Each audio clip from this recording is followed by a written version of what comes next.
આજે શક્તિસિંહની અધ્યક્ષતામાં બેઠક નગરપાલિકાના ઓબ્ઝર્વર સાથે જિલ્લાના પ્રમુખો સાથે કયા મુદ્દાઓ પર ચર્ચા? ગુજરાતમાં આગામી સમયની અંદર 72 થી વધુ નગરપાલિકાની ચૂંટણી યોજાવા જઈ રહી છે.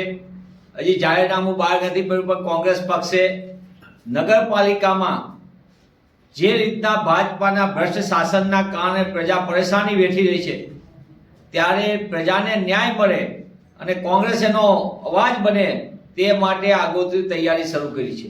અને તેના ભાગરૂપે છેલ્લા 1.5 મહિનાથી કોંગ્રેસ પક્ષે નગરપાલિકા કક્ષાએ મૂકેલા નિરીક્ષકો, સ્થાનિક પ્રભારીઓ અને એમને સોંપાયેલી કામગીરીને મૂલ્યાંકનની આજે બીજી બેઠક હતી, જેમાં 95% કરતાં વધુ નગરપાલિકામાં સ્થાનિક કક્ષાએ સમગ્ર બેઠક મળી હતી સંગઠનની. એમને સોંપાયેલી કામગીરીનો સંપૂર્ણપણે એમને જે જવાબદારી સોંપી હતી એની પૂછવામાં આવ્યું, એમને કઈ કઈ કામગીરી બાકી છે, અધૂરી છે તો કઈ રીતે છે, શું રીતે અહીંયા સ્થાનિક સમીકરણો છે અને સાથોસાથે અહીંયાના સ્થાનિક પ્રશ્નો શું છે. નગરપાલિકા એટલે નગર, નળ ગટર અને રસ્તા સહિતની પાયાની સુવિધાના અભાવ અને અનેક નગરપાલિકાઓ પોતે ભાજપાના ભ્રષ્ટ અને અણઘડ વહીવટના કારણે પોતે જે રીતનું કુશાસન આપ્યું છે તેની અનેક વિગતો પણ સામે આવી છે. ત્યારે કોંગ્રેસ પક્ષે નગરપાલિકા માટે ચૂંટણીની તૈયારીના ભાગરૂપે આજે ગુજરાત પ્રદેશ કોંગ્રેસ સમિતિના સન્માનીય અધ્યક્ષ શ્રી શક્તિસિંહજી ગોહિલના અધ્યક્ષસ્થાને અમારા વિપક્ષના નેતા અમિતભાઈ ચાવડા અને અમારા એઆઈસીસી દ્વારા નિમાયેલા મંત્રીશ્રીઓ એ તમામે કામગીરીનું મૂલ્યાંકન કર્યું હતું.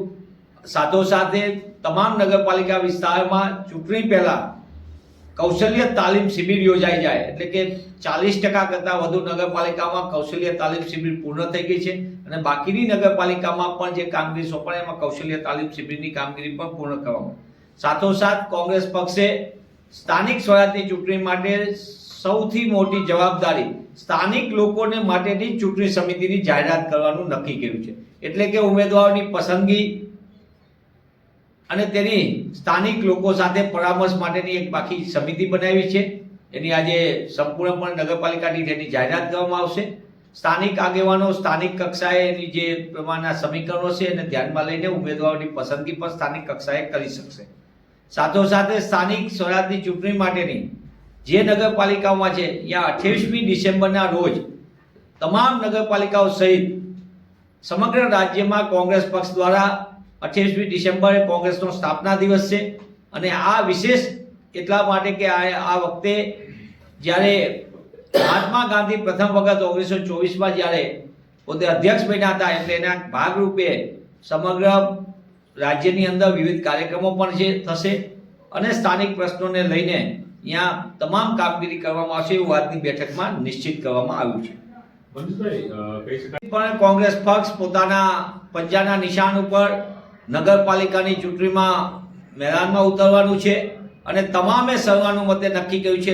અગાઉ આ નિર્ણય થઈ ચૂક્યો છે કે કોંગ્રેસ પક્ષ નગરપાલિકાની ચૂંટણી, જિલ્લા પંચાયત, તાલુકા પંચાયત તો અમે વર્ષોથી કોંગ્રેસના નિશાન ઉપર જ લડતા હતા, પંજાના નિશાન ઉપર, પણ નગરપાલિકાની ચૂંટણી પણ કોંગ્રેસ પક્ષ પંજાના નિશાન ઉપર લડશે તે સુનિશ્ચિત છે. મનીષભાઈ, આમ આદમી પાર્ટીના કચ્છના નેતા નગરી ઈડીના અધિકારી તરીકે પકડાયા હતા.